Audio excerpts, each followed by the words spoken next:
to Physics 202 with Jay and Orhun.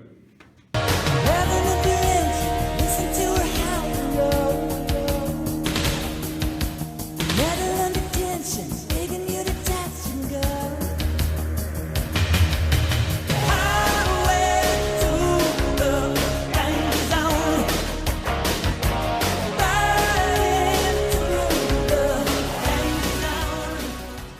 So the plane that Tom Cruise uses in the movie is an F-14 Tomcat. So the mass of this plane is 27,700 kilograms. Okay, and so now we need to make our free body diagram, which is going to look something like this.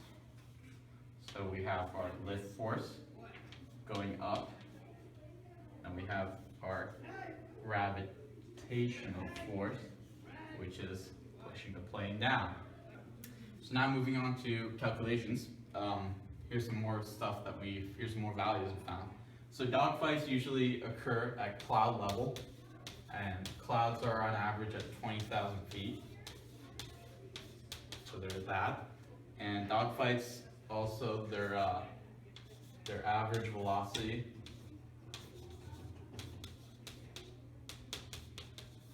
is 216 knots. Okay, so now based on our question, which we discussed before, we need to find radius. It's the value that we're trying to find, because we're trying to find out how fast Tom Cruise and how little the distance Tom Cruise can turn. Okay, so for centripetal acceleration, which is what we're going to be using, since it's going to be in circular motion, this plane, we have our equation, and from now on, we're going to refer to these variables as v for velocity, as AC for centripetal acceleration, and as R for radius. So we determined before that Tom Cruise can only handle up to 12 Gs. So therefore, we know through research that we did for our project that G-force is going to be equal to centripetal acceleration under circular motion. So if we consider what 12 Gs is, it's 12 times the gravitational force on Earth, which is 107.6. And so with G-force equaling centripetal acceleration, we have 107.6 equaling velocity squared over R. So we're trying to find our radius, and therefore we need to find velocity, because we have two variables right now. We need to narrow that down to one. And so velocity for circular motion of aircraft is represented by true airspeed. Okay, well, since velocity is true airspeed, and this value that we have here is not a true airspeed, it's actually an indicated airspeed, IAS, indicated airspeed. Therefore, we're going to have to convert this into a true airspeed so that we can do our calculation here. And true airspeed is going to be a whole different calculation set, so follow me to that.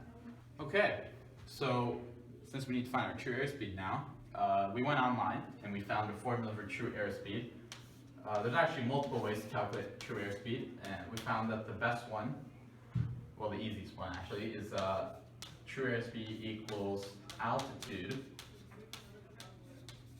divided by 1,000 multiplied by 5 plus your indicated airspeed.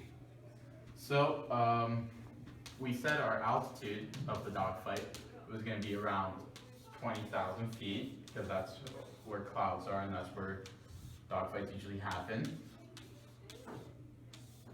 Multiply by 5, and then we add our indicated airspeed, which was 216 knots. Side note, all these calculations so far have to be in the imperial system, so 20,000 feet, 216 knots. Anyway, we get a calculated value, true airspeed, for 316 knots. Okay, and so then we converted this value into meters per second. That's going to be 162.5 meters per second. Okay, so this is what we had before, And we said our velocity is going to be a true airspeed in this formula. So we sub in the value that we got for true airspeed, which is 162.5 squared over radius. Okay, so we get a final radius of 224.5 meters. So therefore, what this means is that when Tom Cruise is turning, he can turn at a maximum radius of 225 meters before blacking out. And because if he turned at a radius that was less than this, that would mean more g-force. Therefore, he would be at a higher risk of blacking out while flying. So welcome back. After talking about the horizontal component, we're going to look at the flight of an airplane when it's moving in a vertical motion. So first things first, at the top of the flight of the airplane, the g-force will be the greatest, and we can see that from our free body diagram, which is going to be represented by FBD. So we have our aircraft, and we have two forces acting upon it. You're going to have Fg, which is gravitational force, as well as Fn, as this plane is exerting a force on the pilot. So from this, we can create an equation to show how the plane is going to move. So we have our sum of forces in the y direction, and that's going to equal Fn plus Fg. And this is because our frame of reference is down as towards positive. And since it's moving in a circle, we can change the sum of forces into the mass times the centripetal acceleration, which we actually calculated from the horizontal component. Continuing on the equation, and as we continue to sub in numbers, we can go into this. So Fg is also the same thing as saying your mass times your gravitational acceleration due to gravity. And because of that, you can make your Fg equal the mass of the plane times 9.8, which is the acceleration due to gravity, which when you compute out gives you a very large number in newtons. And after moving back to this side, your normal force actually comes out to be a very large number. It's also measured in newtons. And from this, we're going to find our radius. So moving on to step 2. And from going from this, we can use our formula to sum in some values. So we have v squared over r equals Fn plus Fg.